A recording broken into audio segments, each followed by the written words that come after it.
All right, joining me now to discuss Trump's tariff policy and Harris's plans to raise corporate taxes is the president of the National Taxpayers Union, Pete Sepp. Look, we don't want to abandon our conservative principles, but you heard him say it. The goal is to get to zero tariffs, and as Trump says, fair, free, and reciprocal trade. That is not abandoning conservative economic principles. That's right. Zero tariffs, zero non-tariff barriers, and zero subsidies. 000 is a triple hit for the American people. And I think that that's the way that the president should explain his policy going forward. Proposing things like 10%, 20%, even 100% tariffs more on top of what he enacted and what President Biden has enacted is the wrong direction. Let's keep focusing on reducing barriers rather than putting up those barriers, because after all, tariffs are nothing more than taxes on imported goods. We don't need more tax burdens on the American people. They're the ones who pay it. And Kamala Harris would love to divert public attention from this matter. The fact that Joe Biden, her boss, is continuing destructive tariff policies that are equally as dangerous attacks as anything that the President Trump has proposed. And on top of that, she wants to raise corporate taxes. So it would be double trouble. I know we're two guys talking, but it occurred to me, Trump's got a gender gap. Here's one for maybe some of the moms out there. Remember during the COVID pandemic, Abbott Labs had to shut down one of the only baby formula producing facilities in Michigan because of a bacterial outbreak?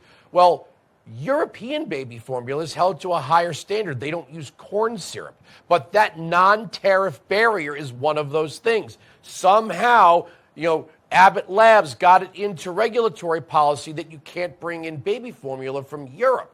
Had we brought that down, baby formula wouldn't have spiked in price during the COVID pandemic, during the lockdowns. That's one of those things that should make sense to, let's say, women voters. Yeah, absolutely. And in fact, when disaster hit Puerto Rico a couple of years back, they had to suspend these protectionist shipping barriers. Most people know it as the Jones Act, that requires U.S. flagged owned vessels to do business between U.S. ports. Well, they waived the Jones Act in order to get formula into Puerto Rico. If they can waive it for that, they should be able to waive it for everything. And it's smart policy to keep working on all of those barriers. The subsidies part is important too. U.S. agriculture and foreign agriculture have been constantly dueling with each other, enacting these competing subsidies. Let's give freedom a chance here.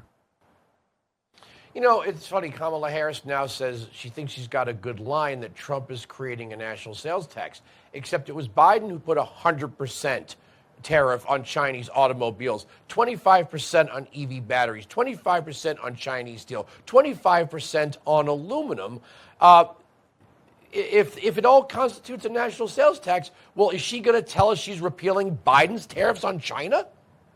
Yeah, that's the big question here. How many more times will the mainstream media allow Kamala Harris to run away from her boss's policies and run away from answering those hard questions? Will she repeal her boss's tariffs? Does she really want to support an increase in the corporate tax, which workers and shareholders eventually pay? Right now it's 21%. She wants to raise it to 28. Some say that she may revert back to when she was first campaigning for president, and she proposed a 35% rate.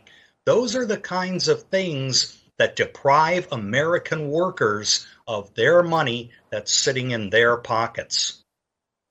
Also, Trump wants to lower it to 15%, right? So Yes. If products rise in price coming in from foreign producers, reducing the corporate tax rate, they have to lower their prices or their competitors will. So prices will have to come down to offset potential price increases from tariffs. But Trump also tariffed China, and there were no price increases, and there was no inflation when Trump was president.